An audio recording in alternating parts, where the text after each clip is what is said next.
네, 안녕하세요. 오늘 또다시 2020년 12월 22일입니다. 예, 오늘 오후 2시에 홍모정에 선고가 있어서 갔더니 이게 또 바뀌어 버렸어요.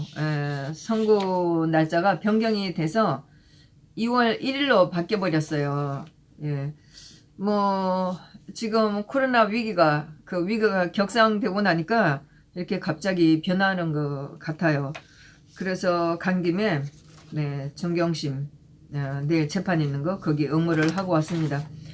시간이 2시부터 3시인데 한 2시 한 2, 3분 되기 전에 그 주차장 쪽에 몰려있던 그네들이 아주 몰려오기 시작을 하더라고요.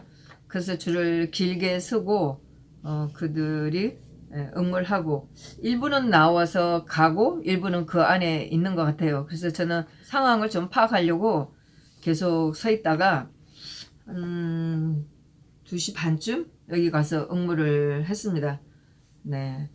그랬는데 제가 받은 번호가 26번이에요. 본법정에 7명이 들어가고 중개법정에 13명 들어가는 걸로 이렇게 알고 있는데 글쎄요, 뭐 추첨이 어떻게 될지 모르겠네요. 뭐 복불복이고 지난번에 그 결심 때는 그때도 제가 그 마지막 번호 정도 됐는데 나중에 알고 보니까 뭐 다 들어갔었죠. 몇 명 정도 미달될 정도로 사람들이 많이 오질 않았는데 요번 선고에는 제가 26번이니까 6명 정도 넘었거든요. 그리고 또 저랑 같이 계셨던 김 선생님이 하셔갖고 27번을 받았어요. 예, 그러니까 이제 두고 봐야죠. 오늘 중으로 연락이 오던가 안 되면 안 오겠죠. 네, 그렇게 됐고 보니까 오늘 선고가 또 조국이 동생 조건 항소심도 있는데 이것도 연기가 됐어요. 1월 19일로. 네, 이렇게 뭐 제가 이걸 하면서 이 표를 그리면서 뭐 적당히 이건 확실히 된 거다 하고 이렇게 출력을 했는데 이렇게 또 갑자기 바뀌기도 하고 그런 것 같아요. 그래서 제가 23일 것도 좀 확인을 해봤더니 옵티머스 재판에 있는 게 이것도 내일이 없어지고 1월 11일 날로 바뀌었어요. 1월 11일 날.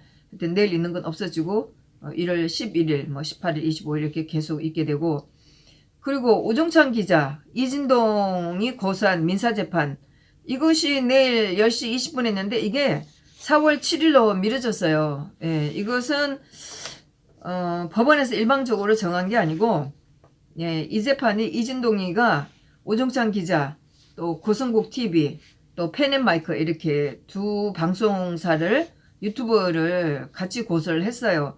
그랬는데 아마 여기에 우 기자는 안 했고 고성국 TV에서 아마 했다고 하시는 것 같아요.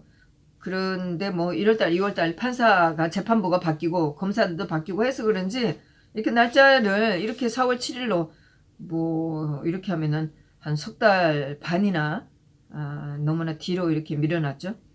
뭐 이게 윤석열이하고 관련된 재판이기 때문에 참 윤석열이를 지난번에 증인으로 불렀는데 판사가 증인으로 못 부르겠다. 그 대신에 신문할 내용을 그 우기자가 우기였죠. 불러야 된다. 그랬는데 부르지는 못하고 신문할 내용을 적어내라. 그거를 보고 거기서 물어볼 만한 게 있으면 물어보기는 하겠다. 이렇게 됐어요. 그래서 우기자가 10가지 신문할 내용을 적었는데 다 지우고 2개 정도를 윤석열한테 보낸다고 그랬나 봐요. 근데 오늘 기사가 하나 나온 게 있어요. 네, 여기에 보니까 이게 한국일보에도 나왔었고 또 어디 하나 나왔다고 하는데 그거는 제가 찾아보지는 못했어요. 네, 제목이 윤석열 국정농단 보도 사주 소송 증인 채택 업무론 답할까? 제목이 좀 별로 이건 아닌데 그 다음에 이제 제목으로 그 밑에 전직 언론인 윤석열 박 탄핵 보도 사주 주장 국정농단 특종기자 이진동이 얘기하는 거죠. 허위사실 손해배상 소송 이건 이진동이가 이렇게 손해배상 소송을 했다는 거고 그 다음에 재판부가 윤석열 증인 채택 대신 서면 신문키로 이렇게 이제 제목을 달았어요. 오늘 21일 날짜로 어제 저녁에 나온 날짜네요. 네, 이렇게 나왔는데 네, 기사를 보면 네, 쭉 이진동이 했고 민사소송 증인으로 채택된 것을 확인됐다. 네, 기사에 보면 이진동 전 TV조선 기자가 제기한 민사소송에서 증인으로 채택. 예, 그러면서 이 전 기자로부터 소송을 당한 우정창 전 월간조선 기자가 윤 총장이 국정농단 보도를 사주했다는 주장을 굽히지 않자 재판부가 윤 총장에게 진위를 묻기로 한 것이다. 네, 우정창 기자가 윤석열이가 국정농단 보도를 사주를 했다. 이진동하고 김의겸한테 이렇게 이제 주장을 하니까 판사가 윤 총장에게 이 사실을 물어보기로 했다는 거죠.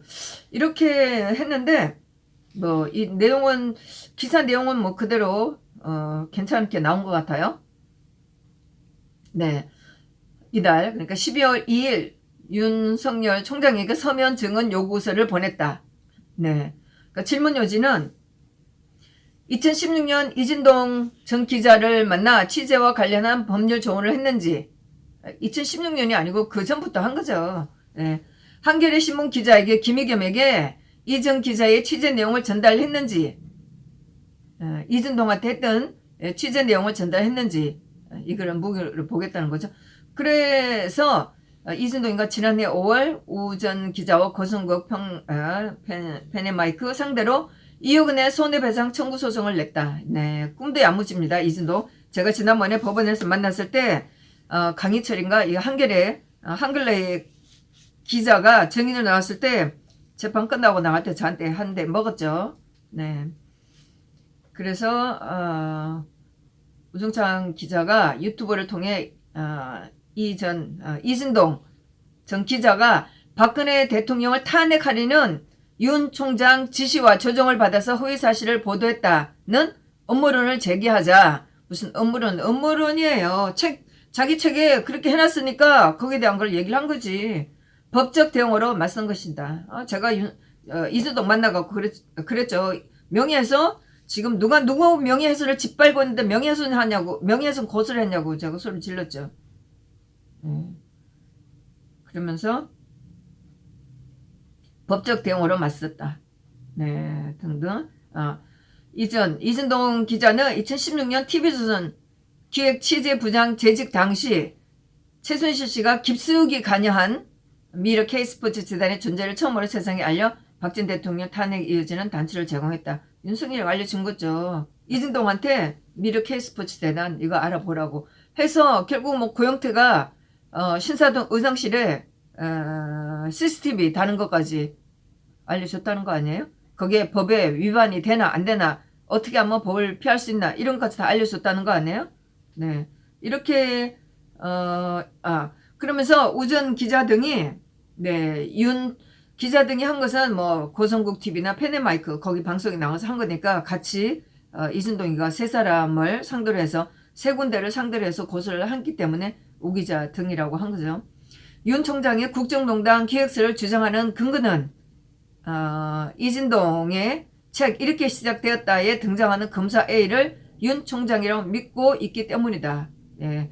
그래도 지금까지 대통령 사건으로 나온 기사보다 뭐 우정창 기자에 대해서 이 고소건에 대해서 꽤 자세하게 잘 써준 것 같아요. 네. 책에는 최순실 씨가 등장하는 폐쇄로의 방송 사용 가능 여부에 대한 법률적 조언을 해준 검사 A. 네, 우리는 이것이 윤석열이라고 믿고 있죠. 검사 A는 국정농단 수사와 관련이 없는 인물이라고 되어 있다. 말은 당연히 그렇게 하고 싶죠. 지난번에 한글러에 강희철 그 증인도 나와서 아니다. 그러면서 우 기자가 신문하니까 당신이 알아보라 이렇게 했죠. 당연하죠. 바보 천치가 아닌 바야. 당연히 자기는 아니라고 얘기하죠. 이진동도 마찬가지고 직접 알아보라고 하지 자기가 무슨 얘기를 하겠어요? 그거 뭐 어린애라도 그런 거는 다 상식이죠. 실제로 이진동 기자는 검사 A가 윤 총장이 아닌데도 우정 기자 등이 황당한 주장을 계속하고 있다는 입장이다. 당연하죠. 만일에 윤석열이가 잘 나가서 한 자리 차지하고 있었다면 이진동이 과연 이렇게 했겠어요? 예. 김기겸도 청와대 대변인 자리를 찾는데 이진동이는 아무 자리 못 차지했는데 이진동은 얼마나 약이 올랐겠어요. 뭐라도 했었어야지. 그래서 책이라도 내서 잘 해보려고 했는데 그 책에 자기가 무슨 짓을 했는지 다 밝혀놓은 거죠. 네. 물론 뭐 김의겸가 청와대에 들어간 거는 이진동의 책이 나오고 난 이후입니다. 네, 그러면서 그럼에도 오종창 전 기자가 윤 총장을 법정에 불러 진실을 밝혀야 한다고 요구하자 재판부는 오종창 기자의 주장을 일부를 수용을 했다. 윤석열 총장을 증인으로 채택하되 신문은 서면으로 진행하기로 한 거다.